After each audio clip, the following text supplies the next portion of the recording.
A days-long search for 2-year-old Taylon Mosley ended in tragedy yesterday when the toddler was found dead in the jaws of an alligator. We've learned new details tonight about the case involving Thomas Mosley, Taylon's father, who is accused of killing Taylon and his mother, Passion Jeffrey. 8 on your side's Trevor Sahaki is live in the newsroom tonight with the latest. Trevor?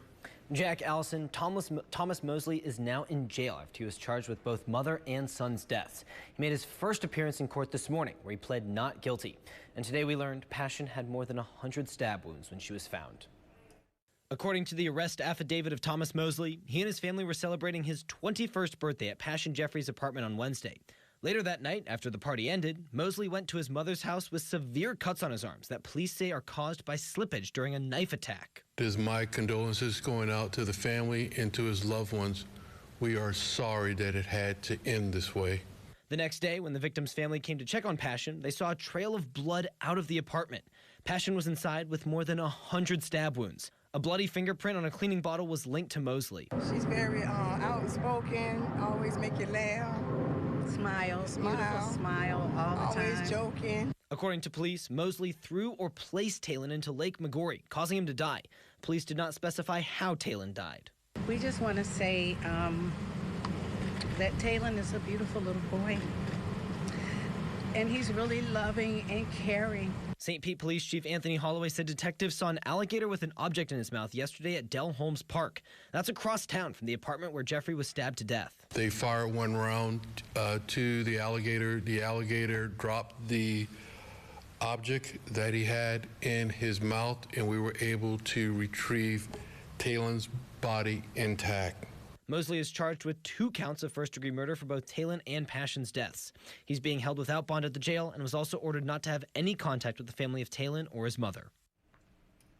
Police also said there was an indication of mental health issues with Thomas Mosley. He still has bandages on his arms and hands while in jail.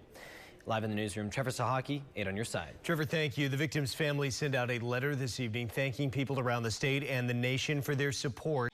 Really? Really? Mental health issue? Now he's trying to play like he's crazy now. I don't understand why every time somebody murders somebody, they always want to try to pretend or try to play like they're crazy, like there's something wrong with them. Oh, he's crazy. Because, they always got to blame it on the craziness because they don't want to go to prisons. They don't want to go to federal prison. So they hope to get put in a crazy place or whatever like that. Nah, that mental health issue, crap, it's not going to work on you, especially when you murder a baby.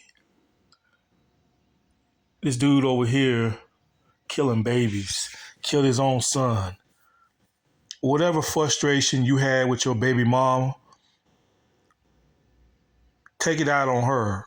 But you had no business taking it out on that innocent child. That child was innocent.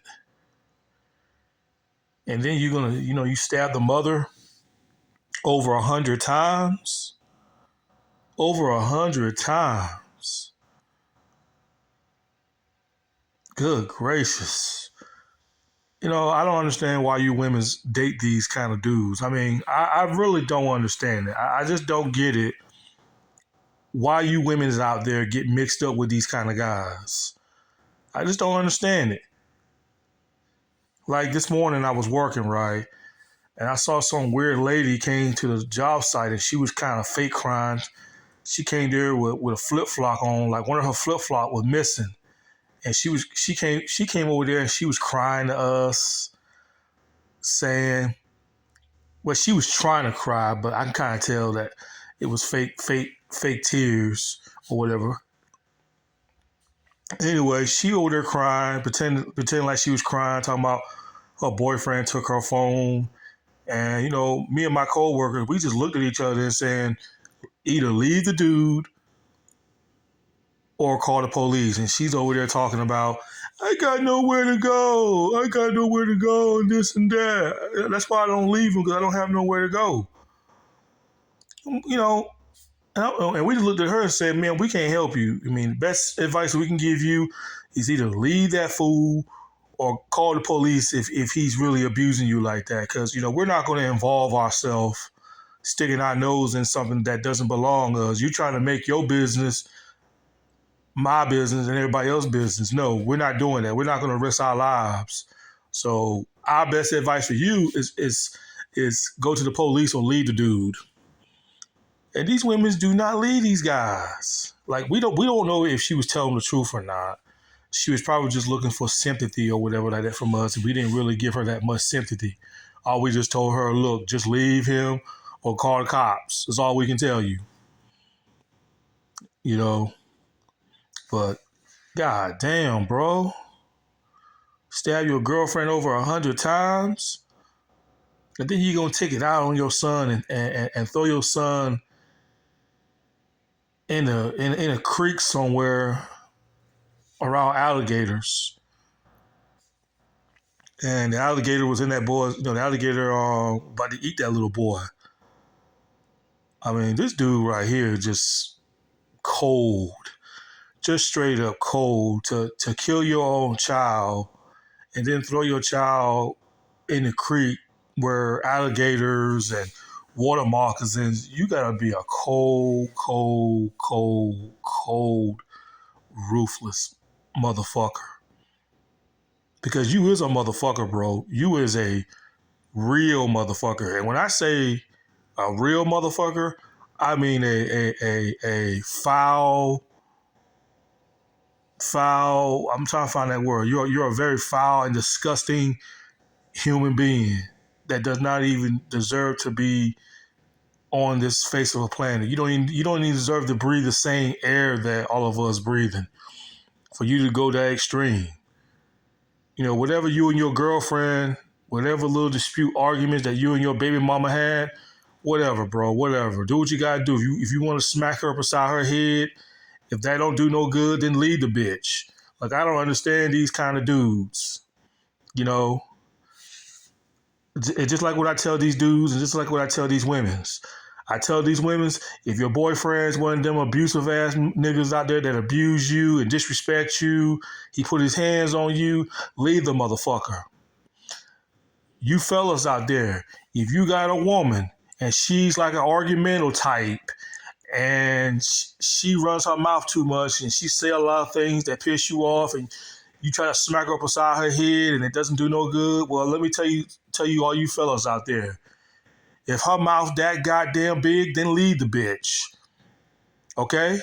Leave the bitch. If you with a woman and her mouth that goddamn big, then leave her. What's stopping you motherfuckers, though, from leaving each other? I mean, yeah, you two got kids by each other, but hey, y'all gotta figure that out yourselves on who's gonna be paying child support. Y'all gonna have to figure that out. You know what I'm saying? I just don't understand these motherfuckers out here, man. You know?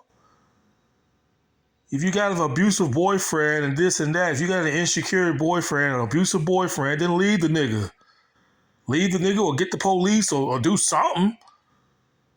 And if you got a woman and she run her mouth and her mouth that goddamn big, man, leave her. Why are you putting up with that? You know what I'm saying? Cause that's how I look at it. If her mouth that goddamn big, I'll leave her. Like, I ain't got to put up with you. That's one thing about me. I ain't killing no woman. You know what I'm saying? I love my freedom too freaking much, man. Too freaking much. You know, I can't do the time. I like my freedom too much as a black man. I like my freedom too much.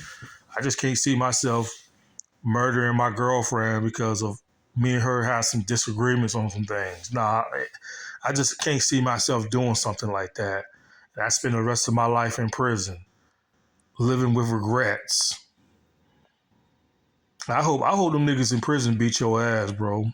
Like, real talk. I hope them inmates beat your ass, bro, for being a child killer, because you ain't nothing but a baby killer, nigga. And you can just look at his mug shot, and you can just look at him and just tell, like, yeah, I did it. Yeah, I did it. You can just look at him and tell. He ain't showing no sympathy or nothing. You can just look in his eyes and tell that he's showing no remorse for what he did. You know? And as far as his girlfriend goes, she looks like she's got a lot of mouth anyway. You can just look at her and tell, look like one of them hood rats out there that get mixed up with these bum-ass, thuggish niggas out there that abuse them and shit like that. They get mixed up with these kind of guys. You know, I feel sorry for that kid. Well, that little boy did not deserve to die like that. You didn't have to take your anger out on that kid. What the fuck did your son do to you? Anyway, y'all, peace.